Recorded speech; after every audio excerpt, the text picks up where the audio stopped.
France, c'est la liberté, l'égalité, l'égalité, la fraternité. Quand on a de l'argent, la première chose qu'il faut faire, c'est partager. Et le premier devoir de celui qui commande est de respecter celui dont c'est la fonction d'obéir. Raison pour laquelle nous ne permettons pas, voyant ces merveilles,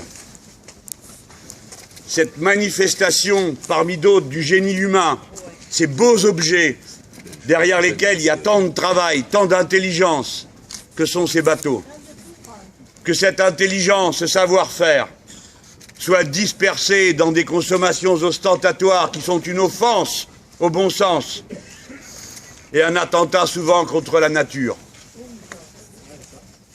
Et c'est bien de venir le dire ici, devant l'un de ces objets.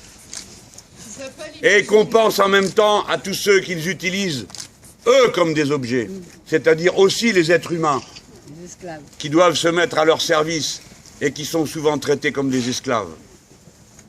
Donc, le premier cri qui est venu de ce pays et qui a répandu la lumière de la fraternité, de l'égalité et de la liberté parmi les barbares qui l'ignoraient, les gens d'Ancien Régime, nous sommes venus le recrier ici, devant les gens d'Ancien Régime. Car ça, c'est l'Ancien Régime, n'en doutez pas. Ce monde-là va finir parce qu'il est absurde. Toute la richesse à un endroit, tout le savoir humain concentré au profit de quelques-uns, et le grand nombre, errant, quémandant le droit de gagner dignement sa vie et de l'organiser d'après ses propres intentions, c'est-à-dire de s'auto-gouverner, ce qui est la racine de la citoyenneté. Ça, c'est l'Ancien Régime, c'est l'Ancien Monde. Nous sommes pressés d'en finir, parce qu'ils nous conduisent au désastre. Ils ne le savent pas, c'est eux les barbares, les ignorants, ceux qui ne savent pas, ceux qui ne comprennent pas, c'est eux. Et ils ne nous font pas envie. Souvent, ils disent entre eux, ce sont les jaloux. Pas du tout. Eh, vous êtes d'accord? Regardez, celui ou celle qui possède ça. Qu'est-ce qu'il possède? Est-ce qu'il possède l'amour des siens? Non. Souvent, ils sont entourés de vautours qui attendent l'heure du festin. Leur loufia les espionne. Vous avez vu la pauvre Madame Bettencourt? Mais quand on voit ça, on comprend. Hier, j'étais au Carlton, les amis, avec la CGT. C'est la CGT qui a fondé le Festival de Cannes, hein. Faut le savoir. Hein. Mais oui, j'y viens. Tu vas voir, j'ai tout appris, là. Depuis que vous m'avez reçu, là, je sais tout maintenant. Ah oui, ça, alors là, ça leur fait la barbe. Hein.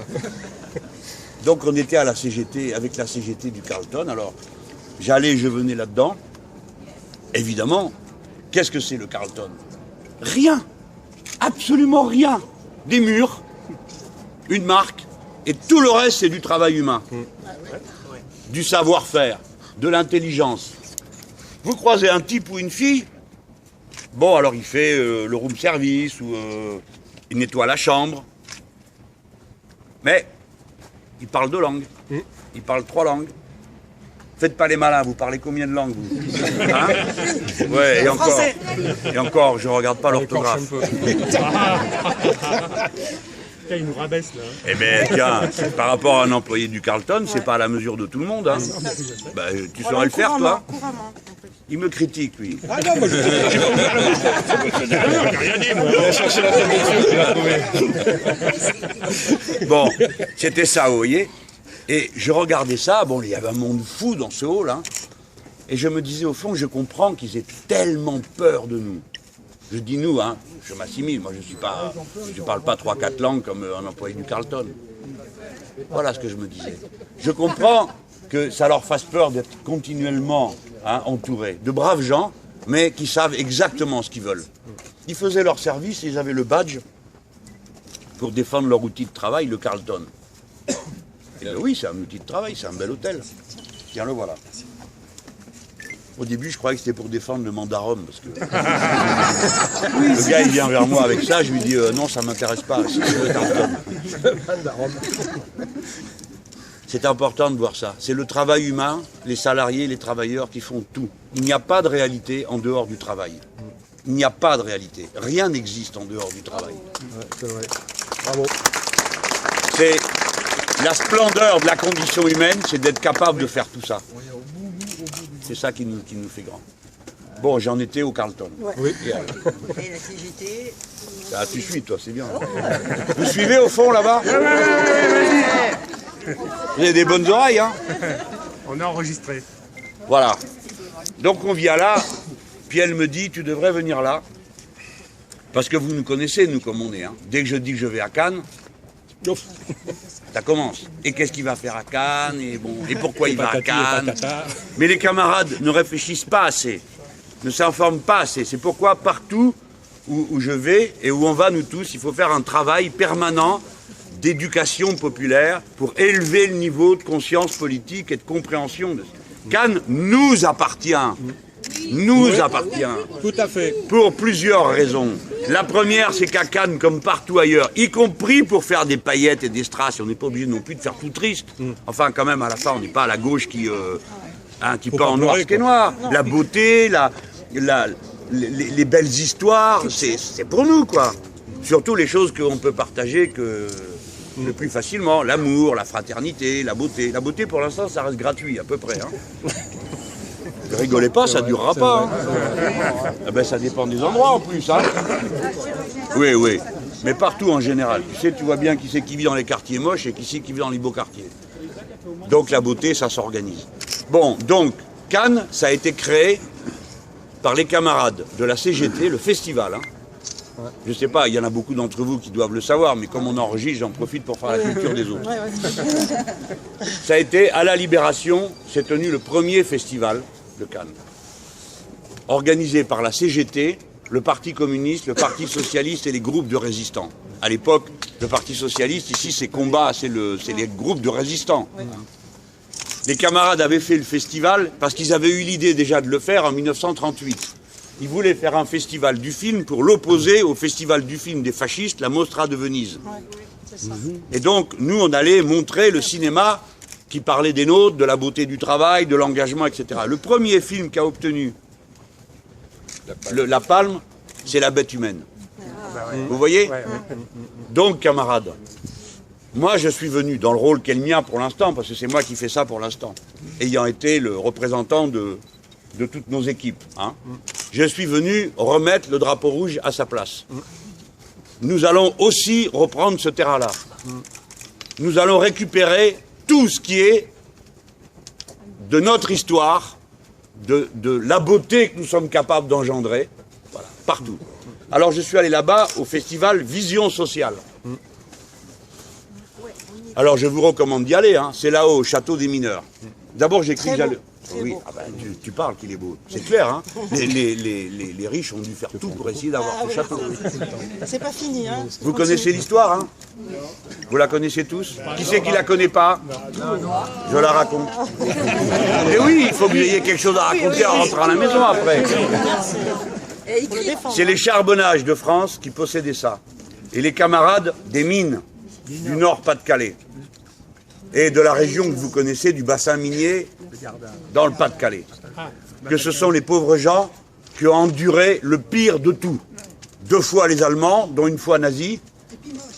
1 sur 10, surtout quand c'est un communiste, fusillé.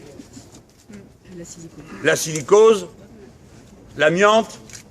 Et ensuite, pour ceux qui étaient devant le tapis roulant, du charbon qui arrivait. Et la silicose et l'amiante, parce que la courroie, elle était en amiante. Et après, le chômage. Et après, le Front National. Il n'y a pas une maladie qu'ils n'aient pas eue.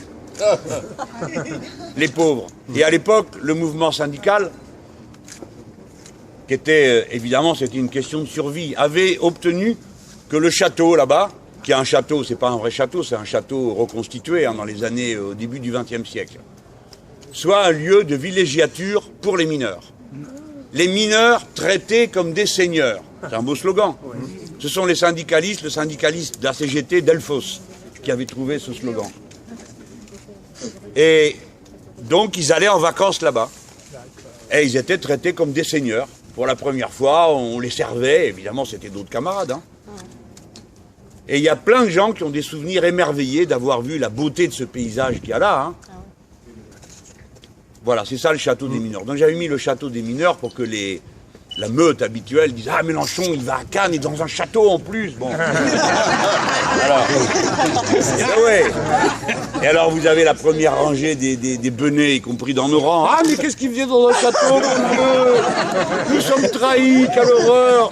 Ils avaient déjà le mouchoir tout près dans la poche, à force d'habitude de pleurer, donc allez, c'est reparti pour un tour. « Ah ben non, ah, c'est un château de syndicalistes. Ah, Mélenchon va au Carlton, mais avec la CGT. Ah !» Mais oui, il ne faut pas douter comme ça, on sait ce qu'on fait. Et c'est là-bas qu'a lieu le festival Vision Sociale. Et on a vu le film de Mordia, Le Grand Retournement. Vous allez le voir aussi, s'il vous plaît. C'est un film, qui est-ce qu'il a vu déjà? Levez la main. Ah, c'est bien. C'est bien. Ça raconte Envers, c'est une pièce de Lordon. Lordon est un économiste, un sociologue que vous consultez peut-être. Il a écrit une pièce en alexandrin. En alexandrin, c'est un vers de 12 pieds. D'accord? Et monté jusqu'aux Dauphètes, il aspire à descendre. Bon, ça, c'est Corneille que je vous récite. J'ai pas appris encore du Lordon par cœur, mais ça va venir. Bon, enfin, disons que c'est un peu plus didactique, Lordon, par rapport à Corneille ou Racine. Bon, enfin, c'est bien quand même. Hein. Le texte est très didactique, donc on explique la crise, mais c'est en alexandrin. Alors, évidemment, vous avez toujours la rangée de service pour dire « Ah non, c'est pas pour les ouvriers. » Mais si, les ouvriers aussi, ils aiment les alexandrins. Nous ne sommes pas des barbares. Voilà. Et donc, le Mordia a bien utilisé le texte et il met en scène des banquiers, des conseillers, un personnage qui représente en gros le président Sarkozy, mais sans le caricaturer parce qu'au fond, ils sont interchangeables, ces gens. D'accord. Ben oui. Les larbins politiques des puissants, il n'y a que la tête qui change. Mais le reste, c'est pareil, quoi. Oui. Alors ça, on le voit bien. Et on voit l'arrogance des banquiers, et ça se passe dans une usine désaffectée. On imagine qu'elle est partie. C'est très beau. Allez voir ça. On ne s'ennuie pas du tout. Après, on prend la cadence, la phrase en alexandrin, et le temps de rentrer dedans, et hop, ça y est, ça part. Là, je vous raconte tout mon voyage. Et donc, le grand retournement, ça décrit l'ennemi contre lequel nous sommes en train de lutter. Et la folie du système, elle finit sur ce quai. C'est-à-dire, toute cette prédation du travail humain, tous ces arrangements continuels pour accumuler des sommes dont les possesseurs ensuite sont aussi embarrassés que réjouis. Parce que c'est tellement considérable qu'il faut en faire quelque chose, il faut le placer le lendemain, mais d'une bonne manière, parce que sinon vos actifs seraient dépréciés et les autres diraient « Ah, celui-là, il gère mal ses affaires ». Imaginez, il ne prend que du 4%, que du 4%, alors qu'on peut faire du 18% chez Lehman Brothers, on peut faire, chez Madoff, on fait même du 20%, du 20% chez Madoff. Un quart, un cinquième du travail, de l'effort et de la peine uniquement pour ramasser pour une personne qui en fait un chiffre dans la peau des mégabits qui tournent autour du monde réel, mais qui n'existe pas et qui peut être autodétruit par une machine qui a un bug. Et à la fin des fins, tout ça pourquoi? Pour ça. C'est-à-dire pour être tout seul dans une espèce de grosse villa flottante, entourée de gens qui peuvent vous dire que oui, notre bon maître, oui, notre monsieur, et peut-être même pas une fois, oui, mon amour. Tout ça pour ça. Et tant de destruction, tant de saccage pour ça. Pour que... Ils sont même pas dedans, on me dit que c'est un parking. Mes amis, quel beau bateau nous aurons à notre disposition bientôt. Les gens, on leur fera un circuit. 8 jours au château des mineurs, 3 jours pour la croisière, hein, et ainsi de suite. Et le ski à Courchevel. Les Mila, il me dit Piel. Pour les réunions politiques. Tout ça, pour ça, il faut que Piel nous fasse vite maire d'Antibes. Ceux-là, ils ne vont pas voter pour toi. Alors là, ils ne votent même pas sur Heureusement qu'ils ne votent pas. Heureusement qu'ils votent pas. J'allais le dire.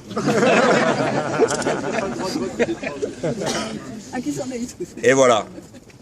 Alors puis elle me dit, viens là, parce que tu peux pas venir. Vous savez, vous le savez pas parce que vous êtes dedans, mais la beauté des lieux finit par attraper tout le monde. Et moi, je suis comme beaucoup d'entre vous, je suis sensible à la beauté des lieux et de la mer Méditerranée, qui est la mer du monde, à mon avis. Hein. C'est un peu prétentieux, parce qu'il y en a d'autres dans d'autres endroits du monde qui disent autre chose. Hein. Mais moi, je m'en fous, je suis d'ici. Tu es d'accord avec moi? Mare Nostrum. 2, 3, Mare Nostrum. Mais Nostrum, nosotros. Al final. Antes hay que trabajar. Hasta la victoria siempre. Claro. Alors, les amis. Donc Pierre, il me dit, viens parce que tu vas, sinon, quoi que tu fasses, tu seras attrapé. Et il faut venir à l'endroit où est la blessure la plus forte. Entre la richesse et la pauvreté. Entre ceux qui possèdent tout et ceux qui n'ont rien. Et c'est pas pour faire nous ne faisons pas du misérabilisme. Nous exprimons non seulement un sentiment humain de fraternité, de compassion, à l'égard de l'humilié, de l'opprimé. Nous exprimons un attachement à un camp. L'autre soir, j'ai été voir le film Les Jours Heureux. Et à la fin, il y a un gars qui dit ça. Il dit, quand tu es du côté des opprimés, tu peux faire des erreurs. On en a fait. Tu peux faire des erreurs. Mais tu ne te trompes pas de camp dans l'humanité. C'est vrai. C'est vrai. Ouais. Bravo. D'accord. C'est un fil. Et ça nous crée des liens avec beaucoup de gens. Vous voyez, nos camarades en Amérique latine, souvent, sont influencés et ont une foi religieuse qui les rattache au Christ. Ça y est, il est tombé à l'eau. Il est tombé à l'eau. C'est qui? C'est une copine. C'est une copine qui est tombée à l'eau. Mais qui est-ce qui est tombé à l'eau? Contrairement à ce que vous pourriez croire, tout ça est une belle démonstration. Viens, Pierre. Si une personne tombe à l'eau... Tout va bien, tout va bien. Si une personne... D'abord, le copain, il va bien. Si une personne tombe à l'eau, la première chose que vous faites, comme vient de le faire Michel à l'instant, c'est que vous essayez de le tirer de là. Ça, c'est votre instinct humain et votre culture qui fait que vous n'avez pas besoin qu'on vous fasse 2 heures de discours pour savoir ce que vous avez à faire. C'est tellement ancré en nous qu'il y a des gens qui ont fait des études de comportement. Si vous avez un gosse qui tombe, quel que soit l'âge ou la situation de l'adulte qui est debout, quel que soit son âge, il se précipite en avant. Quelle que soit la situation. Et là, vous avez vu, Michel est allé à l'eau pour aider le camarade à remonter. Ça, c'est ce que nous faisons tous, c'est ce que nous sentons tous dans notre cœur. C'est une dimension essentielle de l'espèce humaine. Si nous n'avions pas été comme ça pendant le temps long, des 100 millions d'années qu'il aura fallu pour qu'on en soit où on en est, si on n'avait pas été comme ça, on n'y serait pas. C'est la solidarité, davantage que la compétition, qui a fabriqué l'espèce humaine comme espèce humaine.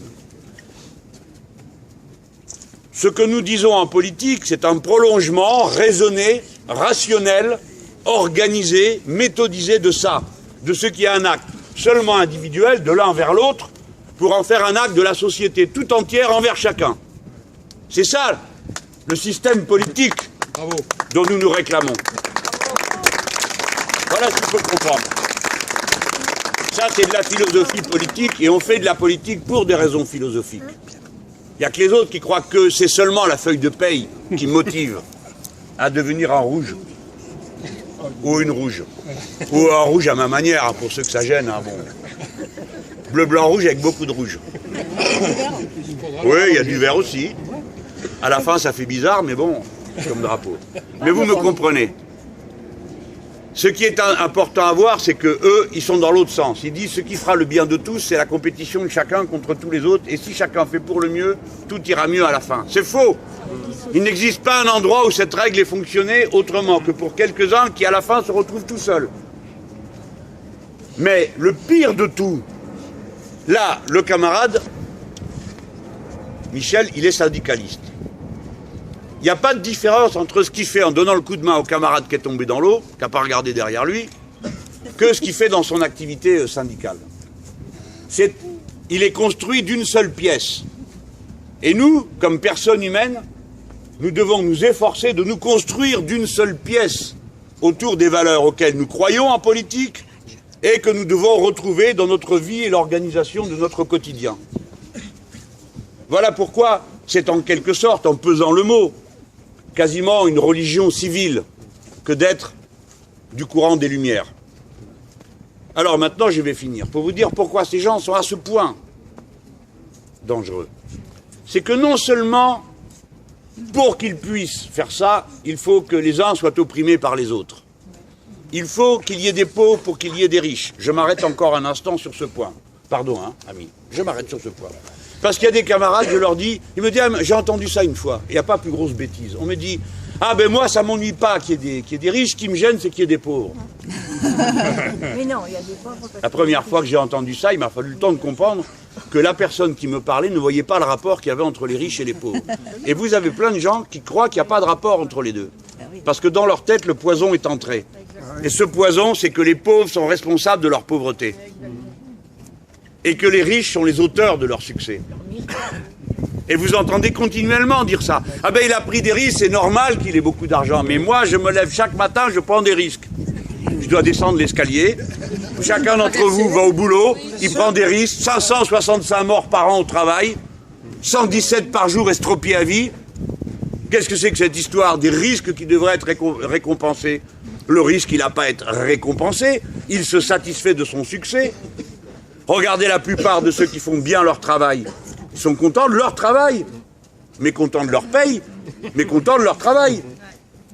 Ça suffit à remplir le cœur d'une personne. La cupidité n'est pas le seul moteur. C'est pour ça, pour qu'ils puissent être riches, il faut que l'accumulation ait été rendue possible. Et pour que l'accumulation ait été rendue possible, il faut que les droits sociaux reculent.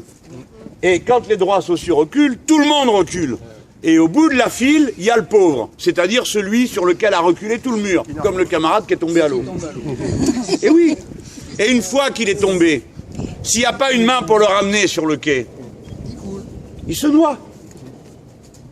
C'est ça qu'il faut comprendre. Et on ne peut pas vivre heureux dans un océan de malheur. La preuve, là, il n'est pas là, bon. Mais déjà, il y a nous. C'est l'avant-garde, hein. Vous nous regretterez. Parce que nous, bon, ça va, on est polis, on suit le bord, on a mis une corde derrière. Oui, mais il y a pire. Mais attendez, il y a pire, il y a plus déterminé. Hein. S'ils veulent rien savoir, ils se le feront prendre de toute façon. Donc, pour qu'il y ait des riches, il faut qu'il y ait des pauvres.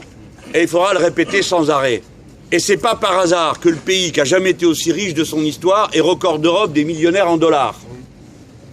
À l'époque où il n'y a jamais eu autant de pauvres qu'il y en a aujourd'hui dans notre pays. Tout ça est lié. Mais il faut l'expliquer. Sinon, les gens croient ce qu'on leur a dit. Que ce système récompensait ceux qui prenaient des risques, qui sont les plus malins, les autres ils sont tellement bêtes qu'ils sont pauvres. Et au milieu, il y a ceux qui sont ni bêtes, ni intelligents, c'est nous tous. Voilà. C'est ça qu'ils arrivent à faire passer. Et puis ils nous dressent. Les maîtres ne vous dressent pas parce qu'ils mettent des fois des instruments de répression. C'est pas comme ça qu'ils vous dressent. Ils vous font rentrer dans la tête des images, des constructions de vous. C'est ces constructions qu'ils célèbrent, qu'ils mettent en scène. Une masse de spectacles culturels qui sont une ignominie. De l'angoisse, de la mort, de la pulsion, du sexe déshumanisé, du meurtre. Une célébration des personnages sempiternellement répétés. Le voyou, au cœur tendre. Le flic, ripou, mais tellement cool. Ces personnages qu'on voit sans cesse, se nourrissant de situations pourries. C'est ça qu'on vous fait rentrer dans le crâne. Pas à nous, hein, la preuve, on est là.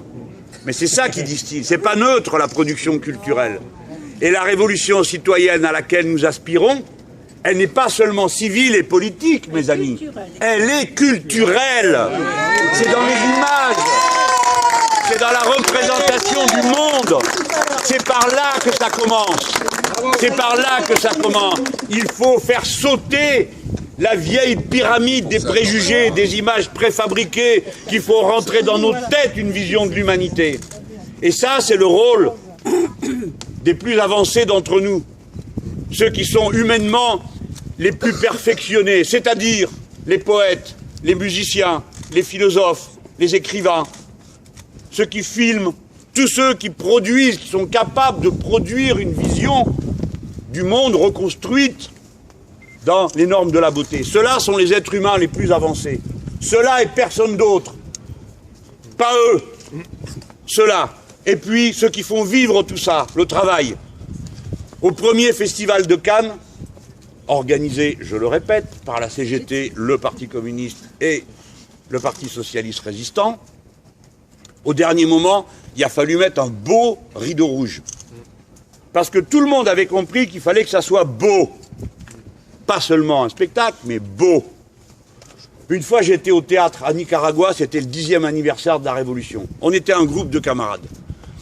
Les gars étaient complètement dans la Révolution, quoi. Les filles aussi.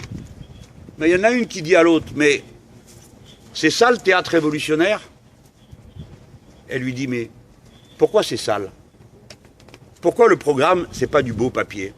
Elle avait 20 ans, moi je comprends qu'une femme qui a 20 ans ait envie d'aller au théâtre et de voir un beau programme. Et pourquoi le ballot qui était à côté, tout ce qu'il attendait, c'était d'entendre la chanson révolutionnaire? Vous comprenez ce que je veux dire? Nous devons avoir le culte de la beauté. Des choses suaves, douces, élaborées, fines. Il faut guetter le moment où on est devant une œuvre d'art et on ne comprend rien. Parce que le jour où on ne comprend rien, c'est qu'on est arrivé à la frontière de soi. Parce que la chose, elle parle, mais elle ne te parle pas à toi. C'est là que tu sais que tu es un barbare. Parce qu'elle ne te parle pas. Et tu ne comprends pas sa langue. C'est très important. Et c'est vrai, pas seulement pour la chose qu'on observe, y compris la chose qu'on mange. Un jour, on m'a assis et on m'a dit, j'étais ministre à ce moment-là, et on me dit, on m'assoit devant une table, il y avait un truc, il fallait, bref, il y avait un bout de fromage et un bout de vin. Facile. C'est facile, non? On me fait goûter le fromage et on me dit maintenant, il faut comparer à un minéral.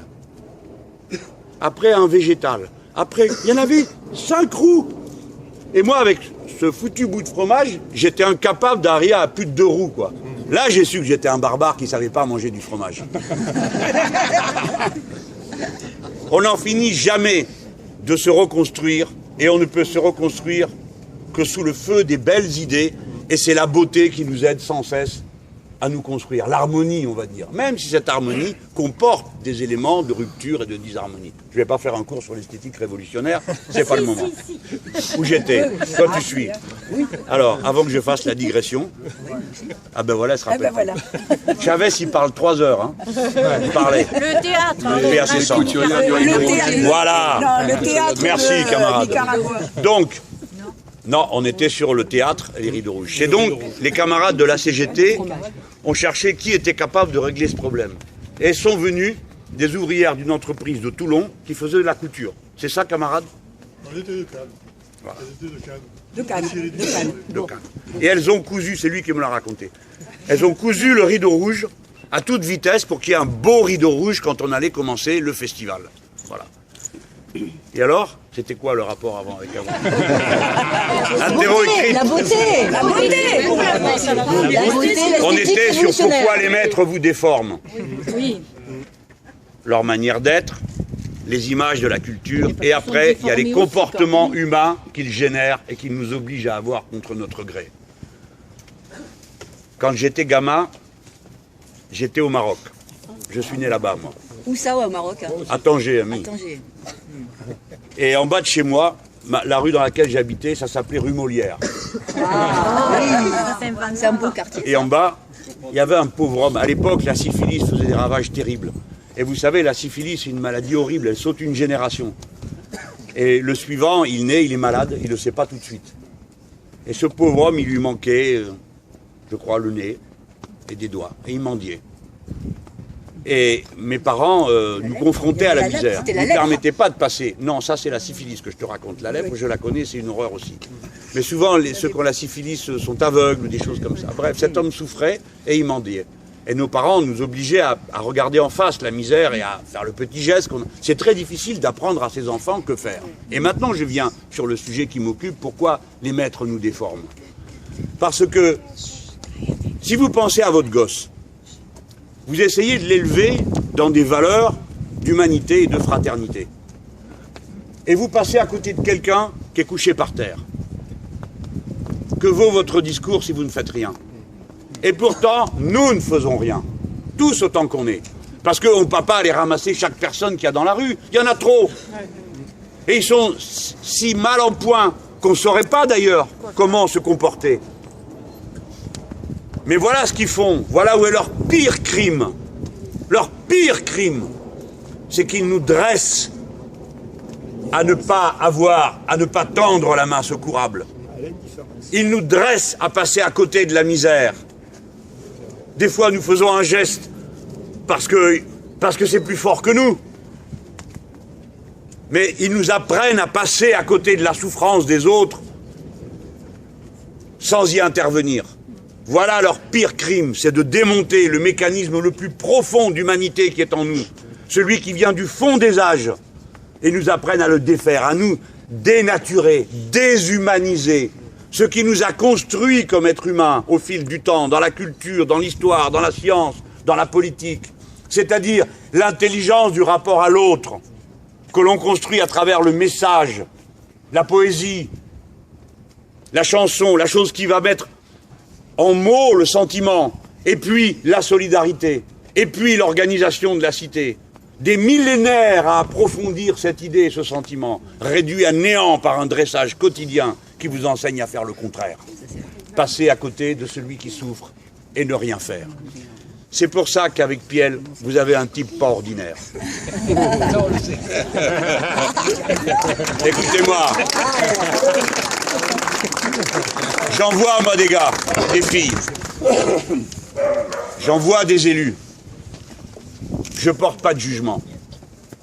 Mais pour moi, il y a un moment où il y a une grande différence qui commence. C'est quand le type ou la fille, il va devant la porte de quelqu'un à qui on a retiré l'eau. Et avec sa grosse main, il remet la flotte. Celui qui va devant la maison dont on va expulser toute la famille. Et qui crée le trouble à l'ordre public qui interdit qu'on puisse expulser. Voilà. Voilà ce que vous devez faire. Vous devez regarder comment il fait et faire tous pareil. Pas seulement dire « Ah, c'est bien, puis elle s'en occupe ». Zéro pour la question. Il y a des syndicalistes ici, non? C'est toujours pareil. Quand ça va mal, on va le voir.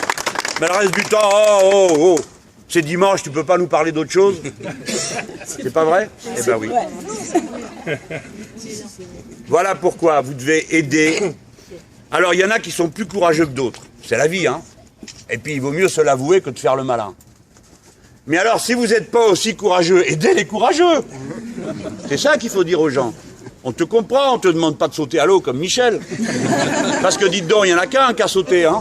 Heureusement, sinon il allait falloir aller chercher tous les autres. Ils n'ont même pas envoyé les bouées. Vraiment, il a mal à la mer, on envoie les bouées du bateau. Bon, L'humain d'abord. on s'est compris. Voilà, il faut Ouais. Et quoi, le train m'attend? Non, on doit aller après dans une cité HLM. Ah, pardon. T'es sûr qu'on doit faire tout ça? Oui, on peut. Bon.